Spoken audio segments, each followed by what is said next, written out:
Survival on the 12th century Eurasian steppe required constant movement. The environment was an ocean of dry, freezing grassland, offering zero margin for error. Out of this severe landscape emerged an orphaned outcast who would eventually subjugate half the known world. This map of 12th century Asia displays a deeply fractured geopolitical landscape. Dozens of decentralized nomadic pastoralist tribes engaged in perpetual, brutal warfare. An intense drought shriveled the grazing lands they relied on, forcing these tribes southward into conflict with one another. A boy named Temujin was born into the center of this violence. Before his teenage years, rival Tatars poisoned his father, a minor chieftain. Refusing to follow a child, his own tribe abandoned them, leaving them to forage to survive. The extreme trauma of his youth demanded absolute ruthlessness. When a dispute over food arose, Temujin and his brother murdered their half-brother with arrows. Later captured and locked into a wooden kangu to immobilize his hands, he managed a violent escape across the plains under the cover of night. Enduring this baseline of starvation and betrayal burned away traditional tribal kinship. Survival dictated trusting only in proven competence and maintaining absolute, uncompromising control. By 1206, through political cunning and military victory, Temujin united the warring factions and was granted the title Genghis Khan. To prevent ancient blood feuds from resurfacing, he dismantled the aristocratic lineages entirely, replacing them with a strict meritocracy that elevated commoners to his highest ranks. He reorganized his society into a decimal military system, units of 10, 100, 1,000, and 10,000.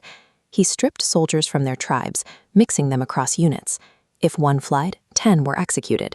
If 10 retreated, 100 faced the same fate. By replacing fractured tribal identities with an artificial brotherhood bound by shared survival, Genghis Khan engineered the most disciplined and unified military machine of the medieval era. Riding out from the steppe, the Mongols attacked multiple fronts simultaneously. Utilizing an extensive network of scouts, they launched highly coordinated invasions across China, Central Asia, and Persia, deploying sweeping cavalry maneuvers with forces numbering up to 250,000 men. Their brutality operated on a cold, calculated logic. When a walled city resisted, the Mongols massacred the population. They intentionally allowed survivors to escape and spread exaggerated rumors of the slaughter, using psychological terror to ensure that the next city in their path would surrender without striking a blow. Historically, highly mobile nomadic armies stalled against heavy stone fortifications.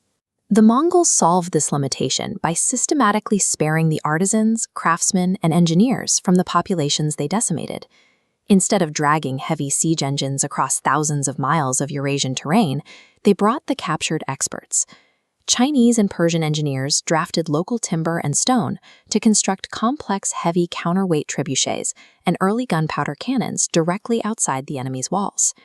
By integrating foreign expertise directly into their command structure, the Mongols turned the intellectual assets of every conquered nation into the exact tools needed to breach the next.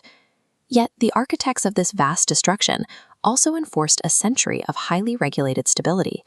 The Pax Mongolica secured the largest contiguous landmass on Earth, bridging east and west under a single administration. Looking at this map of the Silk Road, we can see the Yam. This was a sprawling postal network of heavily guarded relay stations stretching 4,000 miles. Messengers carried the paisa, a metal passport, granting them the authority to requisition fresh horses and absolute protection, allowing intelligence to travel from Karakoram to Central Europe in just a few weeks. Governance was maintained through the Yasa, a strict body of imperial law. It outlawed internal theft, protected foreign merchants traveling the routes, and institutionalized absolute religious tolerance for all subjects who submitted to Mongol authority. Safe passage flourished precisely because local populations understood that disrupting trade or harming a merchant would invite total military retaliation from the horde. Genghis Khan died in 1227. As this map shows, the immense territory he secured was eventually partitioned among his descendants, splitting the empire into 4 distinct and increasingly competitive Khanates. Even divided, the Mongol war machine pushed outward. They reduced Russian principalities to vassals, threatened the borders of Austria, and under Genghis's grandson Kublai Khan, conquered the southern Song, fully absorbing China. But the very infrastructure that allowed diplomats and merchants to cross Afro-Eurasia freely provided an equally efficient vector for biology. As this map illustrates, innovations like papermaking and gunpowder flowed westward along the Yam network. On those exact same protected trade routes, Yersinia pestis, the bacteria responsible for the Black Death, moved rapidly out of Asia, eventually killing up to 50 million people in Europe. The logistical network built to connect the Mongol Empire ultimately distributed the disease that decimated its tax base, accelerating the internal civil wars that broke the Khanates apart. The human toll of the Mongol expansion was staggering, with estimates reaching 30 million dead.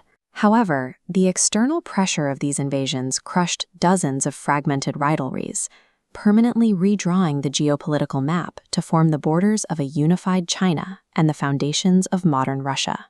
By policing the Silk Road, the Mongols addicted European markets to Eastern luxury goods. When the Khanates collapsed and the overland routes became dangerous again, the desperate demand for spices and silk pushed European navigators out into the Atlantic to find a sea route to Asia. An exiled boy who survived by foraging for roots in the freezing dirt grew to become both an apocalyptic force for medieval civilizations and the greatest unifier of the Eurasian continent. The globally connected reality we inhabit today was forged directly in the fires of Mongol discipline and destruction.